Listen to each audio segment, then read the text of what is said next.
Good morning, students of class 9th. Subject is science, and in this class we are continuing the booklet questions. In this class we have MCQ types. The question of first says, which of the following correctly represents 360 gram of water? So first of all we have to know the 1 mole weight of H2O, and that we already calculated in the last class.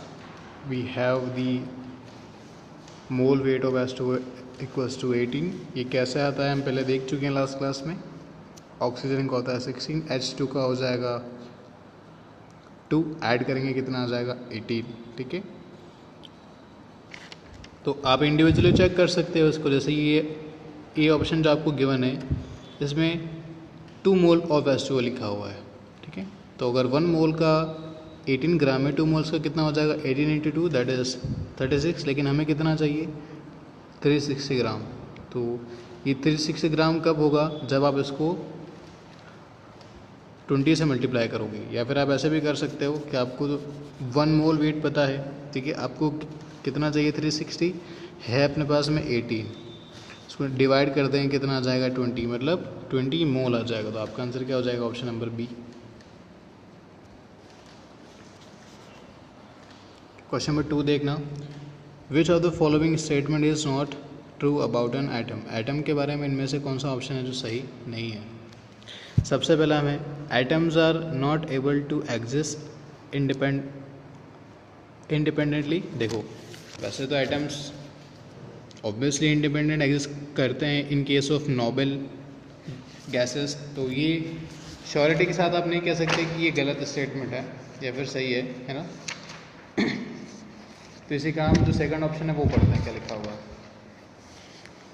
Atoms are the basic unit from which molecules and ions are form. बिल्कुल, ये तो exactly सही है statement है. ठीक है, option number C क्या है, atoms are always neutral in nature. देखो ये गलत स्टेटमेंट है. एटम्स हमेशा न्यूट्रल नहीं होते नेचर में. ठीक है, तो आपका ऑप्शन क्या हो जाएगा ऑप्शन नंबर सी.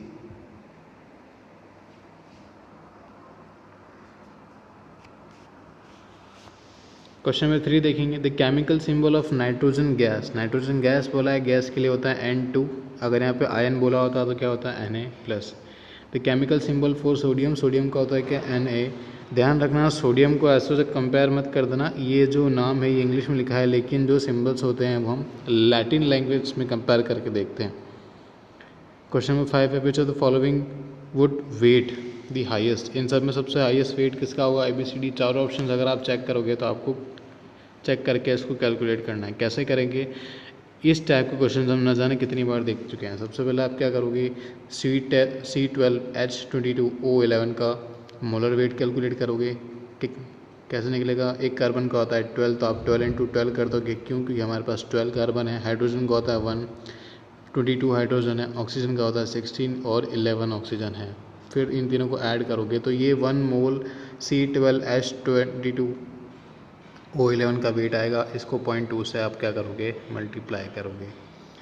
सिमिलरली B, C, D ये चारों चेक करोगे और इनमें से देखोगे सबसे ज़्यादा किसका वेट आता है. वैसे जो ऑप्शन आना चाहिए मेरे हिसाब से A और C के बीच में आना चाहिए, और मोर प्रिसाइजली शायद C इसका आंसर होगा. मैंने कैलकुलेट नहीं करा है, मुझे देख के लग रहा है कि C ऑप्शन इसका सही होना चाहिए. आप आपके लेवल पर इसको कैलकुलेट करोगे. विच of the following has maximum numbers of items. Items अगर आप कैलकुलेट करोगे तो आपको पता लगेगा कि मैक्सिमम किसके अंदर है. तो हमें कैसे कैलकुलेट करना है, जिसके जितने ज़्यादा मोल होंगे उतने ज़्यादा क्या होंगे, आइटम होंगे. तो अगर आप मोल भी कैलकुलेट कर लेते हो, मोल कैसे कैलकुलेट करेंगे, जैसे ये H2O लिखा हुआ है, तो H2O 1 मोल का वेट होता है कितना 18 ग्राम. 18 ग्राम ही गिवन है, मतलब कितना मोल हो गया 1. ठीक है, फिर 18 ग्राम देखना यहाँ पे और नहीं आना चाहिए, यहाँ पे आएगा ऑफ, क्योंकि अगर और लिखा है तो कोई सेंस बैठेगा नहीं इस चीज़ का.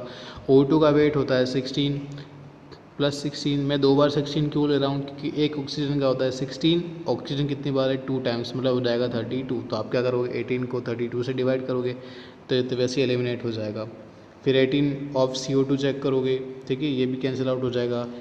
और 18 ग्राम ऑफ CH4 कैलकुलेट करोगे तो आएगा आपके पास में 16. मतलब 18 डिवाइड बाय 16 मतलब इसके जो मोल है वो 1 से ज़्यादा आ रहे हैं, ठीक है। सबसे ज़्यादा मोल डी के ऑप्शन के पास है, मतलब सबसे ज़्यादा आइटम्स भी किस में होंगे, डी में ही होंगे। Question number 7, which of the following contains maximum number of molecules.